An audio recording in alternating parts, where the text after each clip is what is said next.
मंडळी, स्नेहाच रेसिपी या यूट्यूब चॅनलवर तुम्हा सगळ्यांचं खूप मनापासून स्वागत। तर आज आपण छोले मसाला कसा बनवायचा ते बघूयात। तर छोल्याची भाजी केली की बऱ्याच वेळेला काय होतं की त्याला एकसंधपणा येत नाही। तर छोल्यांच्या भाजीला एकसंधपणा येण्यासाठी इथे मी एक टिप सांगणार आहे आणि ती जर फॉलो केली तर छोल्यांची भाजी अगदी दाटसर अशी तयार होईल। त्यासाठी हा व्हिडिओ शेवटपर्यंत बघत राहा, व्हिडिओ अजिबात स्किप करू नका।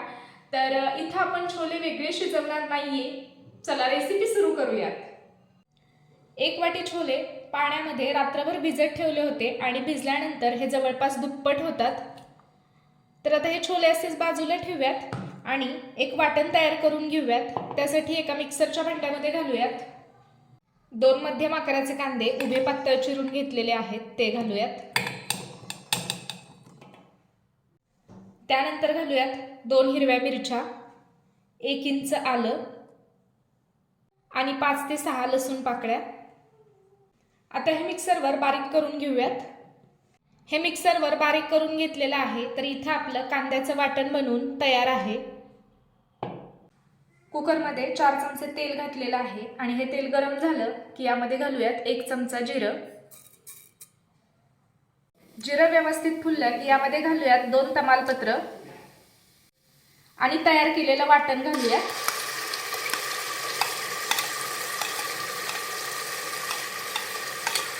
आणि हे वाटण व्यवस्थित परतून घेऊयात।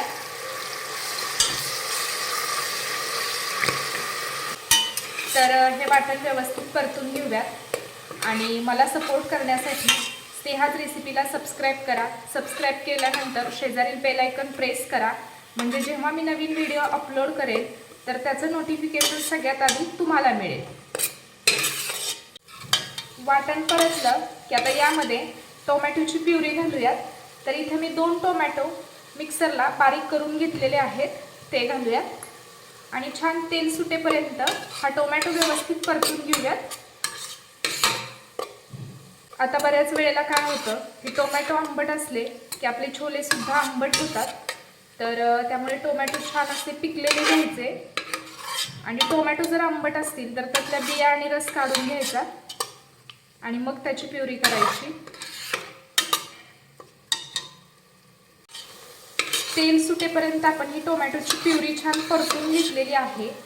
आता यामध्ये घालूयात अर्धा चमचा हळद, 1 चमचा मिरची पावडर, 1 चमचा धने पावडर, अर्धा चमचा गरम मसाला पावडर, 1 चमचा छोले मसाला आणि 1 चमचा कसुरी मेथी हातावर क्रश करून घालूया। आता हे मिक्स करून घेऊया।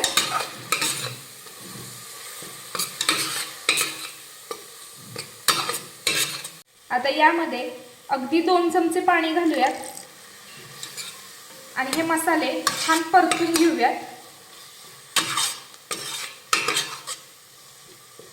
तर हे मसाले 5 मिनिटं व्यवस्थित परतून घेतलेले आहेत।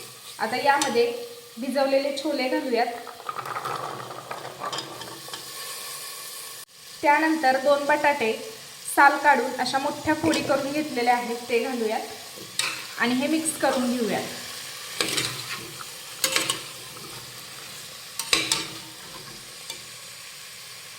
तर यामध्ये आपण बटाटा घातलेला आहे आणि बटाट्यामुळे भाजीला चव खूप छान येते आणि त्यासोबत आपला भाजी जी आहे ती छान अशी दाटसर होते। एकीकडे मसाला आणि एकीकडे पाणी असं होत नाही, तर आपली भाजी खूप छान होते। तर हे बघा, हे सगळं व्यवस्थित आपण मिक्स करून घेतलेलं आहे। आता यामध्ये घालूयात पाणी। तर तुम्हाला किती घट्ट किंवा पातळ हवी आहे त्यानुसार यामध्ये पाणी घालायचे। तर मी साधारण 2 ग्लास पाणी घातलेलं आहे। आता हे मिक्स करून घेऊयात।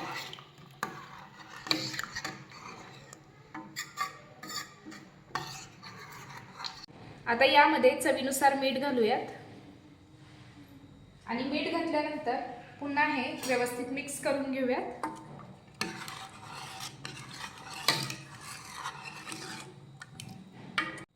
मीठ घातल्यानंतर हे व्यवस्थित मिक्स करून घेतलं की आता गॅस मोठा करूयात आणि मोठ्या गॅसवर ह्याला एक उकळी काढून घेऊयात। मोठ्या गॅसवर ह्याला एक उकळी काढून घेतलेली आहे. तर आता गॅस एकदम कमी करूयात. आता कुकरचं झाकण लावूयात आणि आता मध्यम आचेवर कुकरच्या 4 शिट्ट्या करून घेऊयात. मध्यम आचेवर कुकरच्या 4 शिट्ट्या झालेल्या आहेत. तर आता गॅस बंद करूयात आणि कुकर पूर्ण थंड झाल्यानंतर उघडूयात. कुकर थंड झालेला आहे, तर कुकर उघडूयात. तर यातले सगळे बटाटे काढून घेऊयात एका प्लेटमध्ये.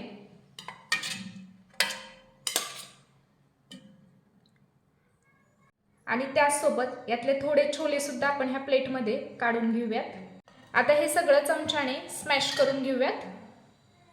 आता हा कुकर मंद आचेवर ठेवूयात आणि स्मॅश करून घेतलेले छोले आणि बटाटा यामध्ये घालूयात आणि मिक्स करून घेऊयात.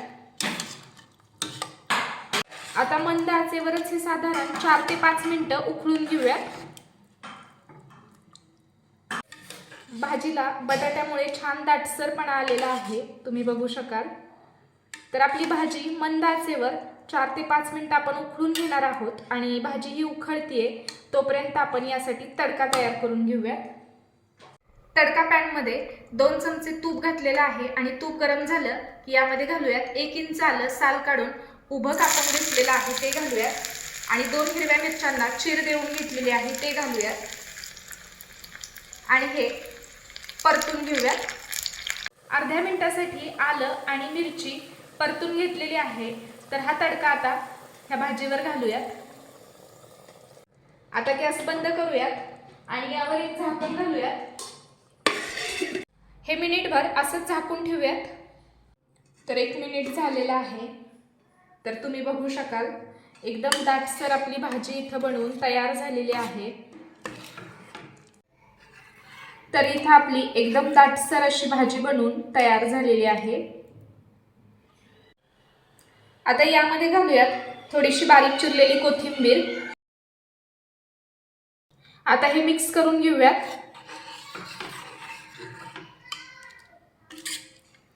तर एकदम मस्त अशी आपली छोले मसाला तयार झालेला आहे. तर इथं छोले मसाला बनवून तयार झालेला आहे. आय होप आजचा व्हिडिओ तुम्हाला आवडला असेल तर नेहमीप्रमाणे व्हिडिओला लाईक करा, शेअर करा, कमेंट करा. लवकरच भेटूया तशाच एका नवीन व्हिडिओमध्ये. तोपर्यंत नमस्कार.